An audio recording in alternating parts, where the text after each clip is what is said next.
Hello po sa inyong lahat mga ka-crypto. Ako po si Pinoy Crypto Trader at sa video na ito ay atin pong pag-uusapan ang tungkol sa balitang ito.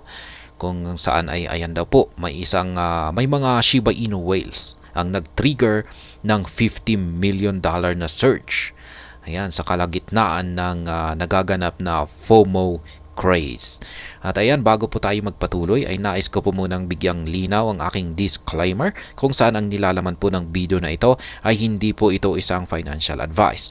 For education and information purposes lamang po ang layunin nito. Maliban po dito ay nais ko na rin pong magbigay babala na wala pong kahit anumang group chat ang Pinoy Crypto Trader. Ayan na naman, kumikilos na naman ang mga Shiba Inu whales. Ayan, nagpapakita na naman sila ng parang nakakaagaw pansin na mga aksyon.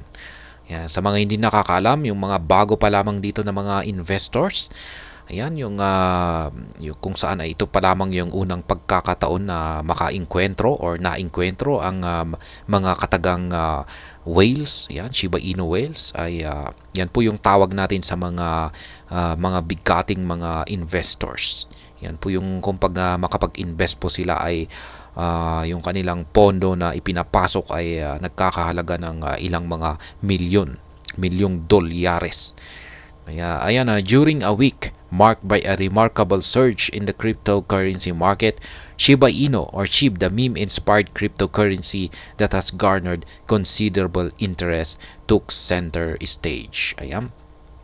Simultaneously, Shiba Inu witnessed a significant increase in on-chain activity which included trading volume. Ayan, nakitaan daw po ang Shiba Inu ng yung malaking paglago sa kanyang on-chain activities.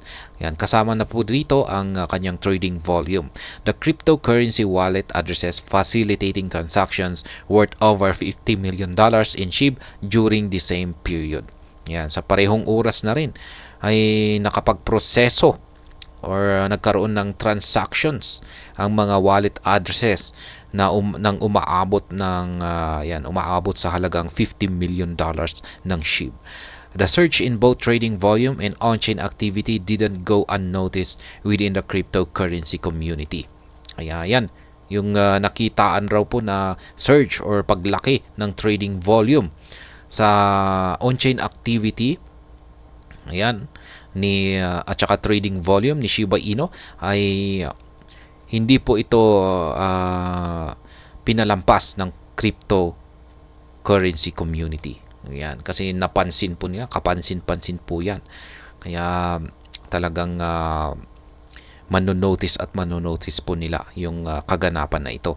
At the time of reporting, SHIB's market capitalization or market cap had grown by nearly $300 million between October 23 and October 24. Yan, lumago daw po ang market cap ni SHIB ng $300 million. Yan, it currently stands at $4.37 billion. Ayan, yan na po yung kabuuan. Nasa $4.37 billion ang market cap ni SHIB. This further underscores a clear bullish trend and prevalent fear of missing out sentiment among investors. Yan po ang ibig sabihin ng FOMO, fear of missing out. Yan yung mga investors ay napapabili para hindi sila mapag-iiwanan. Yan, pero mali po ito na paraan ng pag-i-invest. Yan, saka ka lang mag-i-invest kapag umaakyat na. Kung nakikita mo nang umaakyat ang yung presyo ng isang digital asset, ay maling-mali po ito. Dapat ay bumibili na po tayo or nag-accumulate na po tayo ng isang digital asset kung ito ay nasa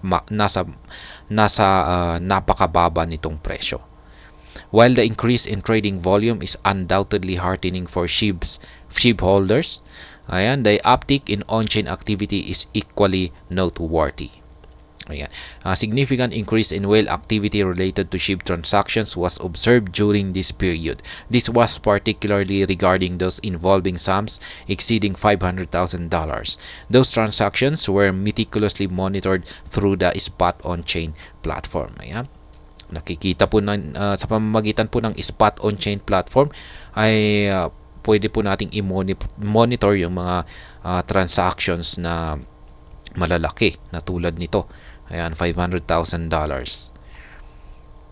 Ayan, yan po yung screenshot ng mga ayan kung saan ay dito po natin monitor yung mga nagaganap na mga transactions, yung mga malalaki, lalong-lalo na yung mga malalaking amount. Ayan, 1.49 million dollars. Ayan, nung nakalipas lamang na mga ilang oras. Ayan, ang lalaki. Whales were observed moving substantial 553 million dollars. Yan, worth of Shiba Inu tokens within a single day. Ayan, sa loob lamang ng isang araw ay ganyan po kalaki yung halaga ng Shiba Inu token na ginalaw ng mga or inimove ng mga whales. It involved over 6.40 trillion SHIB tokens. Yan, ganyan po yung equivalent po ng 48.55 million dollars na ito ay yan, nandyan po. Ganito po karami ng Shiba Inu tokens. Nasa 6.40 trillion na SHIB tokens. Ayan, ginalaw po nila ito. Ayan, or prinoseso po nila ito sa 15 transactions or 15 transactions.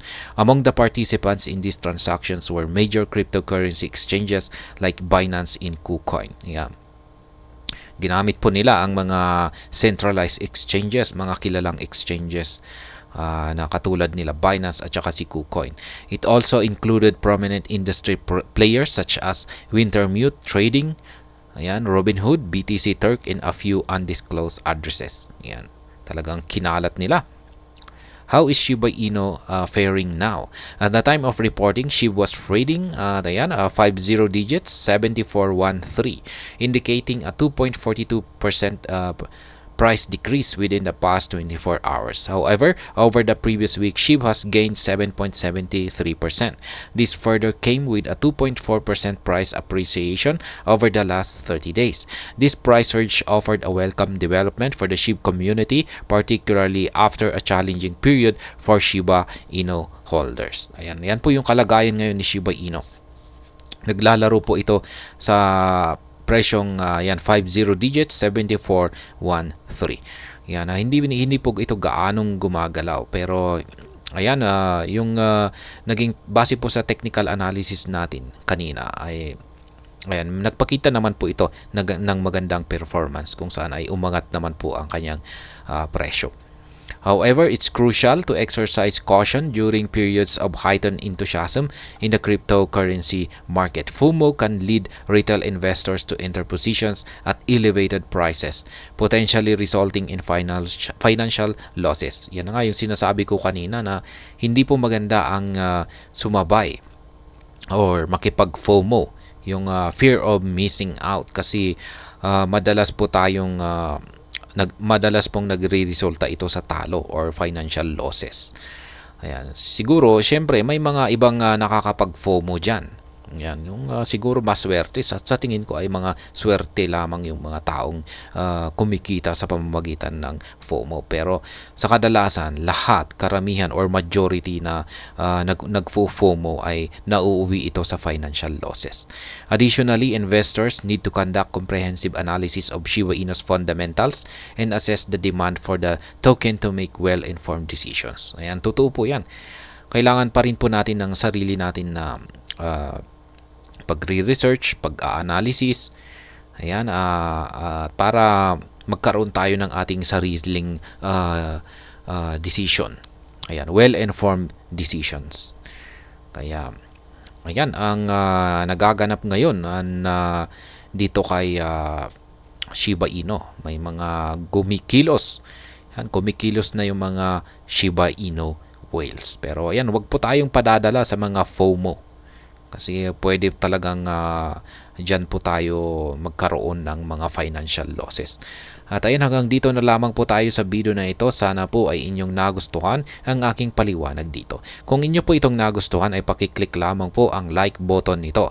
Para naman po sa mga bago lamang dito, kayo po ay aking inaanyayahan para mag-subscribe. Pakiclick na rin po ang bell icon nito dahil ito po ang siyang magsisilbing notification nito sa mga bago kong videos na akin pong ina-upload sa aking YouTube channel na ito.